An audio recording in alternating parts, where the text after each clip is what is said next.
welcome back to my channel. My name is Donna K. Delahaye from the blog hugheswithdelahaye.com, and in this video I'll be breaking down 10 of the coolest day trips to take from London by train.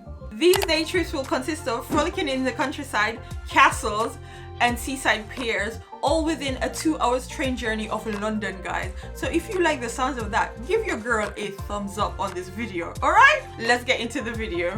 First up is Bath, and Bath is one of the easiest days out from London. It's also one of the most beautiful cities in the UK. This Georgian city was founded by the Romans, and they created retreats from the thermal springs in the area.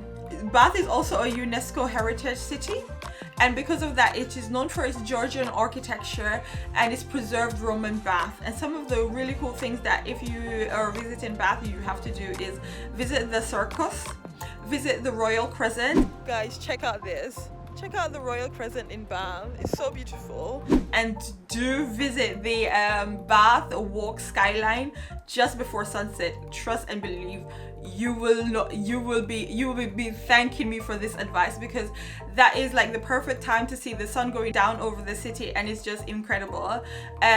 You can also visit the Abbey, but do bear in mind the Bath Abbey on Sundays is closed, so if you wanted to actually do a tour of the Abbey and you're visiting Sundays, you might not get to do it because they're closed on Sundays. So those are some of the top things that you can do when you're visiting Bath as well. Brighton. So Brighton has been referred to London by the sea, and for good reason. It has been a beach destination for over 100 years now, and it has a buzzing live music scene, a chic bohemian flair, and a popping LGBT community. Its pebbled beachside makes the city a great day trip destination from London during the summer months. How to get to Brighton? You can grab a train from London Victoria or London Bridge to Brighton, and the journey normally takes an hour.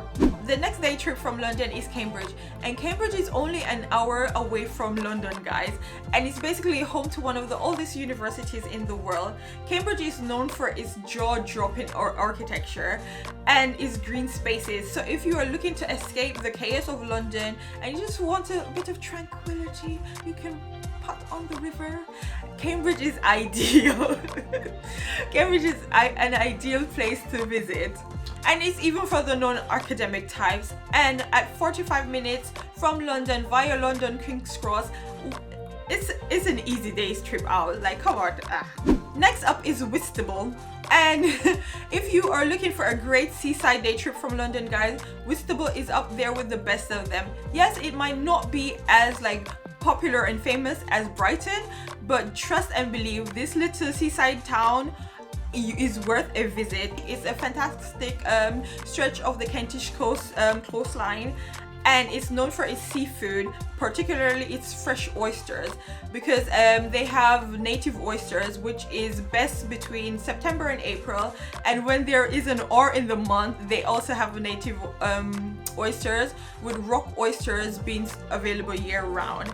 And guys, trust me when I say you need to go to this place. It's so fantastic. I visited last summer and I loved it. And if you search for Whitstable on IG or online, you will see the little colorful beach hut, how they're so pretty, and like their Instagram oyster bar. And I thought at first it was just like a hype, an Instagram hype kind of place. When I went, I fell in love. I'm like, oh my god, this is such a nice place. Like, people are so nice, and it's a very community orientated. So when you go, people actually talk to you, guys. People look you in the eye when they're like, good morning, and you're like, oh all right now. Because in London you're not used to people looking you in the eye and saying good morning to you. People are just grouchy, but people there were so nice. Places to visit is the Forge, which is like a little oyster shop, and definitely go to Whitstable, the Wheelers Oyster Bar, it's the Instagram bit, and try out their Guinness batter oyster. So if you're looking for a day trip from London, visit Whitstable. I will put the card for that video just above here. It's definitely worth the visit. You can just relax on the beach, and it has 2 beaches, so you can relax on the beach and like look out at the tide. You can visit the Instagrammable like little colorful little beach huts and stuff like that. It's just a cute little seaside town. So if you I can't tell this place enough, guys. As you can tell, I really like it. How to get to Whitstable. So you can get to Whitstable via a train from London Victoria, or a train from St Pancras International, and the journey is roughly around 1 hour and 20 minutes. And I would recommend, if you want to save a bit of cash, book your train tickets in advance. The Cotswolds. Are you in search of quintessential English villages with something beautiful around every corner? Then a day trip to the Cotswolds from London should be high on your list. The Cotswolds might be lesser known to visitors outside of the UK. However, these tranquil villages, beautiful gardens, and twirling green hills are fast gaining popularity for visitors seeking more than a quick holiday snap in front of Buckingham Palace.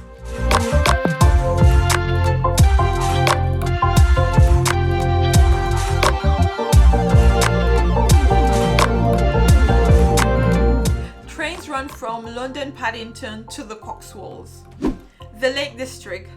The Lake District, known as the Lakes of Lakeland, the Lake District is a popular holiday destination known for its lakes, its charming villages, and epic views. The Lake District can be reached by train from London, and the journey takes over 3 hours. And guys, if you like this video so far and you think all these day trips are interesting, give this video a like, comment below. It really helps me with in the YouTube algorithm for people to see my video, and I'll just get back into the video. Oxford. So another popular day trip from London is to visit the city of Oxford. And Oxford is very well known because of obviously the university, but if you're a Potterhead or a Harry Potter fan, you will know the city because of like the movies. You will know that some of the filming location was actually around Oxford, and in some of the buildings and some of the colleges as well. And we all know, like, 2 of my top recommendations would be, when you're visiting Oxford, is to do a walking tour, because you get to feel the city out. And a lot of the walking tours are actually held by students of the university, and you will understand the whole process behind the university, and that the university is made up of like 42 colleges. It's like ridiculous. You will also, my next recommendation is to climb up the University Church of St Mary's to get a panoramic view basically of the whole like Oxford itself, and you can see the Camera building, you can see all the other colleges. It's just amazing. You will like fear for your life climbing up, because that staircase is so narrow and you're like, Jesus, don't let me fall. But I would definitely recommend risking your life to go and see and just get that view, because it's so like, you see how awe and imposing the other buildings are on the city and how beautiful they are. So those are my top 2 recommendations if you're planning on visiting Oxford. And how you can get to Oxford is that you can go via London Paddington or London Marylebone, and normally trains take 1 hour to arrive in Oxford. The next day trip is the Seven Sisters Cliff, and the Seven Sisters Cliff is basically a range of chalk cliffs rising out of the English Channel, and they form a part of the South Downs in East Sussex. And I already have a video on a day trip from London to Seven Sisters. I'll put the card above here, guys, so you can check it out. And it's a fabulous day trip from London. If you check out IG, you'll probably already see the amazing pictures of Seven Sisters, and trust and believe, it's even better with your own 2 eyes, guys. It's not hype, it's not over tour. You won't get a lot of tourists there. It is basically one of the most tranquil places I've ever visited, and I've visited a lot of places. So if you're looking for some fresh air, if you're looking to just like sit down and relax and just look out onto the ocean, definitely put Seven Sisters on the top of your day trip list from London. How to get to Seven Sisters. So basically, from London, you can get to Seven Sisters by going from London Bridge to Brighton, and from Brighton you take the 12 bus, 12A or 12X to the Seven Sisters. You do have to walk maybe 1.5 kilometers through Seaford before you actually end up at the cliffs. So that's how you get to Seven Sisters from London. Stonehenge. The legendary Stonehenge is a must visit for anyone looking for a day trip outside of London. The Circle of Stone is one of the most well-known prehistoric monuments in Europe and is thought to have been constructed 5,000 years ago. Also, it's thought to have been a pagan worship site, a burial site, and probably everything in between. Stonehenge is actually owned by the Crown. I guess you guys didn't know that. That was an interesting fact I learned when I visited Stonehenge recently. I have the video that I'll just put up here so you can see what to expect when you're going to Stonehenge and what you will see. So I think it's a very educational site. I know a lot of people have their ups and downs about Stonehenge, but if you have not visited, I would recommend going on a day trip from London to see it.